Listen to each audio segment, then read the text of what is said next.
We'll get business out of the way first. I'd like to start by saying that all views are obviously my own and do not represent those of my employer. I'd also like to extend my sincere thanks to Ryan Hunley and Andrea Watts for this incredible opportunity to speak with you this morning.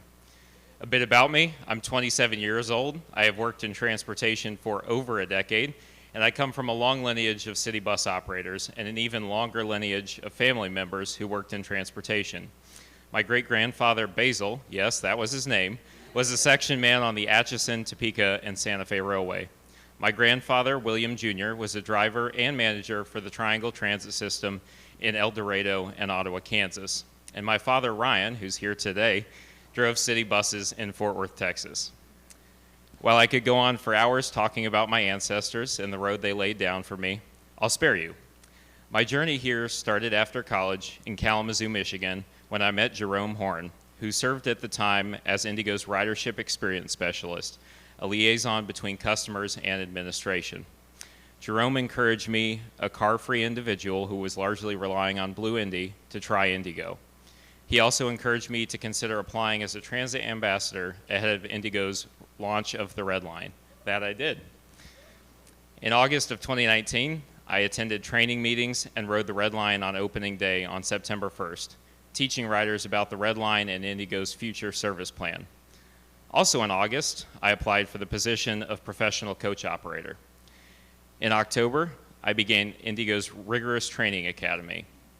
Indigo's staff instilled the value of great customer service, and Gary, or Master Gary as we called him, showed me the intricacies of parallel parking a city bus. A skill I would need for the commercial driver's license test, and also later to parallel park a bus for the Music and Transit event on Shelby Street in Fountain Square. On December 20th, 2019, my class graduated from Indigo's training course and became full-fledged operators. The role of operator gives you a front row seat to the goings-on of the city. The windshield is our window to the world for 8 hours every day. My advocacy was propelled into high gear after something I witnessed on the evening of September 7th, 2021. It had been a fairly dreary day, leaving the roads soaked with rain. As I checked my bus for remaining passengers at the end of the line and prepared to return to the garage, I swung my bus onto East Washington Street to head towards the highway. A glow of hazard lights reflected off of the wet asphalt. An unlit truck sat in the center of the roadway. Several yards further down the road, a lifeless man lay in the street. He had been struck while crossing the street by the driver of a pickup just moments earlier. He was a regular rider. He had a name, a family, a story, all erased in a matter of milliseconds by the driver of the truck. Since then, I have lost other riders, friends, and friendly smiles to the scourge of traffic violence.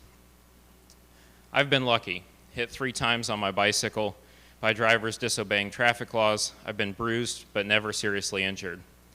I wish all those other people could be as lucky as I've been. The shock of witnessing a rider struck led me to begin purchasing bicycle lights to distribute on my route and my morning bicycle commute. 3 years later, and with more than 350 sets of lights distributed, the program is still going.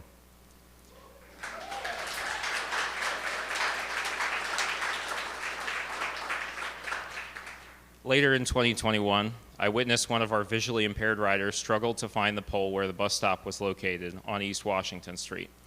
From this, I began developing signs with raised tactile and braille to assist visually impaired riders in finding their bus stop. After years of development and having the signs manufactured and shipped to me, the transit director of my hometown transit agency, Stacy Heege, who led Columbus, agreed to work with me to implement these signs across their entire route network.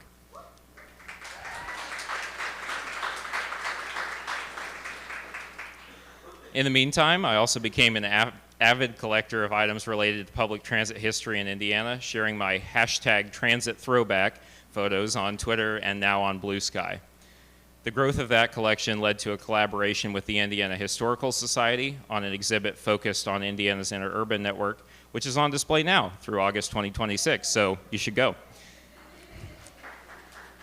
Since then, my career has provided so many phenomenal opportunities, from the Pride Committee to learning the ins and outs of bus stop planning to the correct color codes for indigo, green, and blue. It's Pantone 361C and Pantone Reflex Blue, if you're curious. Today, I'll talk to you about the things I know from that experience. This will include some history, a bit of discussion about pedestrian safety, public transportation, and the holy grail of any politician, growth. A quick history lesson first. Surveys conducted well into the 1950s indicated that most downtown shoppers, at least 80%, arrived via public transportation. That was when Indy's downtown looked like this. There's a common theme here: busy sidewalks, quiet streets, and a downtown full of retailers, both large chain and local favorites. By the late 1950s, Indianapolis began to court her new suburban lover. Taking a bulldozer to the city's downtown and neighborhoods alike, the city demolished key parts of the streetscape to accommodate parking lots, widened thoroughfares, and paved over streetcar tracks to whisk cars through the city, turning many of the city's key thoroughfares to one-way streets, and most importantly, mandating parking. To illustrate the damage this did, in 1952, the last full year before the disastrous policies took effect, the public transportation system carried a hair shy of 73 million riders. In 1958, the first full year following the completion of the city's one-way program, ridership had been worse than halved, barely cresting above 27 million rides. By 1975, when operation of the city's transit system was taken over by the municipal government, ridership was just 12.9 million riders per year. In 1970, after a wave of smaller annexations, the city implemented Unigov, which quadrupled the size of the city overnight. Public transit, which used to advertise itself as for going anywhere in Indianapolis, could no longer go everywhere in Indianapolis. Bus stops, which were once set along wide sidewalks and vibrant streetscapes, moved into a foreign environment along former farm roads without sidewalks, the signs mounted to telephone poles in drainage ditches. The mass subsidy and accommodation of the automobile pushed destinations further afield and encouraged more and more public transit riders to use an automobile. The result was the total annihilation of the old city and the creation of a new one. Curvilinear streets began to propagate on the edge of the city.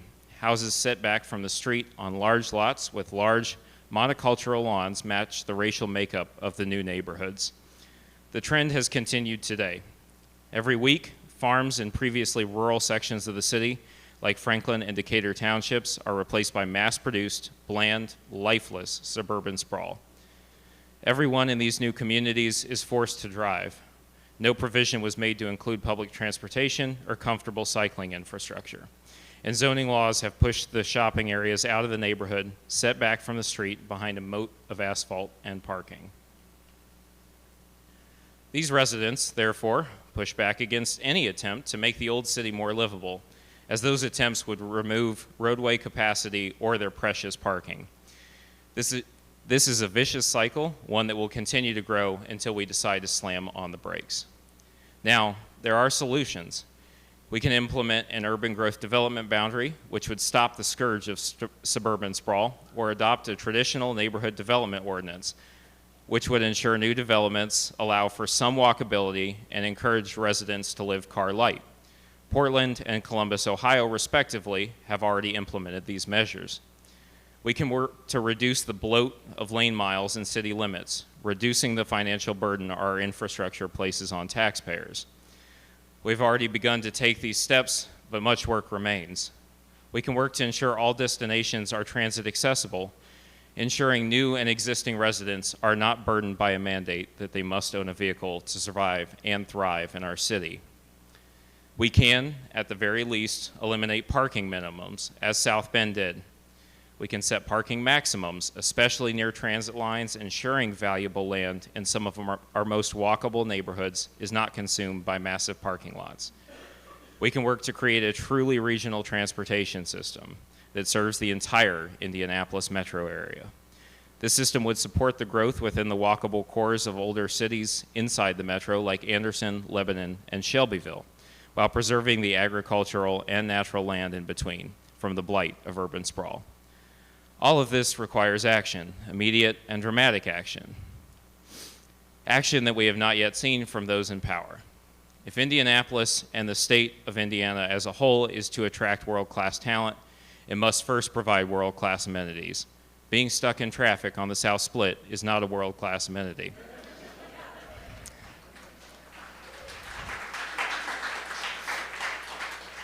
There has been some progress, however. Indigo's leadership, some of which are here today, has propelled the city to a top 10 spot for bus lane mileage in the United States. The transit-oriented development and complete streets ordinances are a good start, but need real teeth to make substantive change. And there has been progress in street redesigns, many of them propelled forward by Indigo and community advocates that make the city's older neighborhoods more desirable. After input from some of the city's most annoying community members, me included, the city has removed antiquated intersection designs, often expanding parks or reconnecting disconnected sidewalk networks in the process. One of our goals at Indigo is so simple when distilled, but often overlooked at many transit agencies: align to the customer perspective. Much of my perspective comes from not only listening to riders who share massively insightful information, but also from walking in their shoes. If I don't catch the bus at an ungodly hour at an unlit stop, how do I know what that really feels like? If I've never had to jump across a 5-lane arterial to get from the bus stop to my destination, how do I know how uncomfortable that is? I'm young-ish and still fairly quick, so I can usually find a gap and go for it. But it's in those moments that I witness our riders using mobility devices struggle for an inch of space on the street against metal cages operated by human beings transformed into psychopaths the minute they insert themselves into a lazy boy connected to a steering wheel, with every convenience of the information age illuminating the screens in front of them, taking precedence over the task at hand, driving. My experiences and those of other Indigo staff that come from living our service, not just using it, has led to real transformative change in how we do things. When you interact with something that intimately every day, you need it to work well. No system is perfect, but constant improvement cannot be just a goal, but rather a benchmark we're held accountable to. However, for every 2 steps forward, the city often takes giant leaps backwards.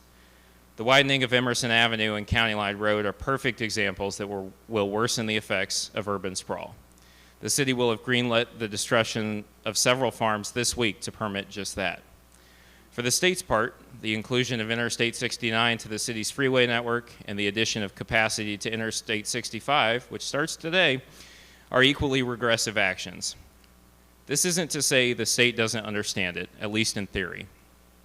In Northwest Indiana, where the state is competing with Illinois for residents, and most importantly, tax revenue, the state DOT has supported a new line to be added to the Northern Indiana Commuter Transportation District, referred to as the Westlake or Monon Corridor.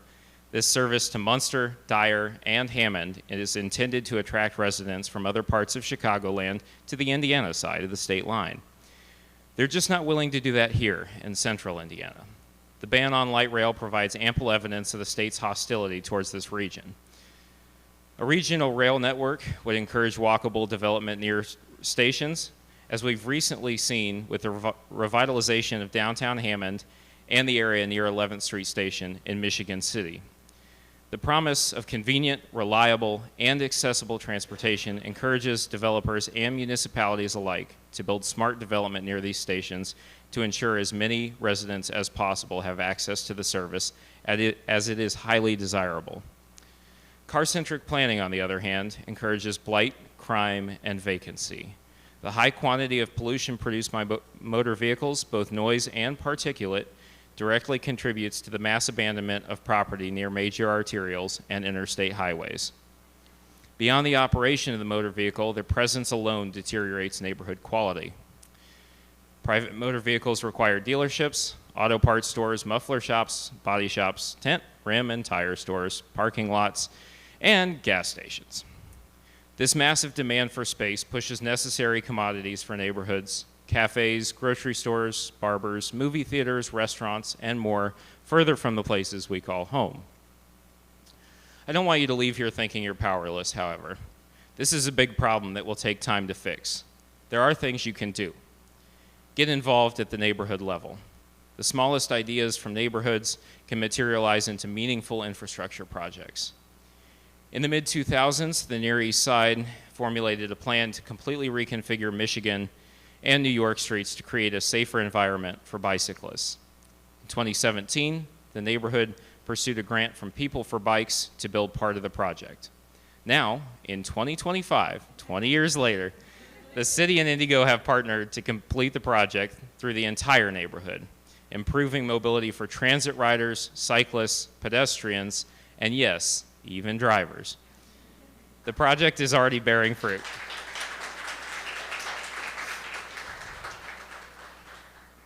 The project is already bearing fruit. Not only are vulnerable road users safer, businesses are moving back into the neighborhood.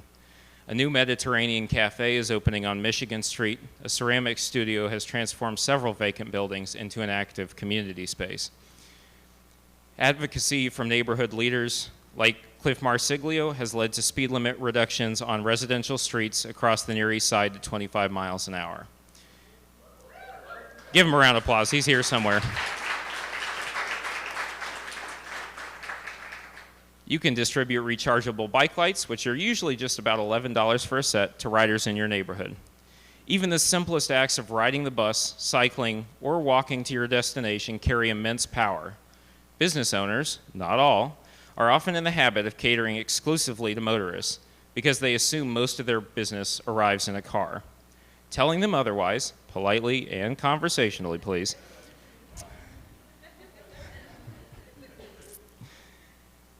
telling them politely and conversationally carries immense power. Get involved with advocacy organizations like Bike Indianapolis, the Indigo Foundation, and so many more. Their voice, which you can help shape, is key in identifying problems in the city. Volunteer with Keep Indianapolis Beautiful. Become a transit ambassador for Indigo. These two can show you how to do that. Take some time to write to your elected officials. You are an expert on your neighborhood. I'll end today with words first spoken about this city on a hot Sunday in July 1859 by City Father Calvin Fletcher.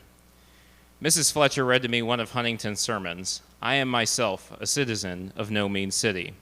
A very good sermon and very applicable to our own city. So now it's up to us. Be an active citizen. You, we, are the ones who can make it no mean city. Thank you.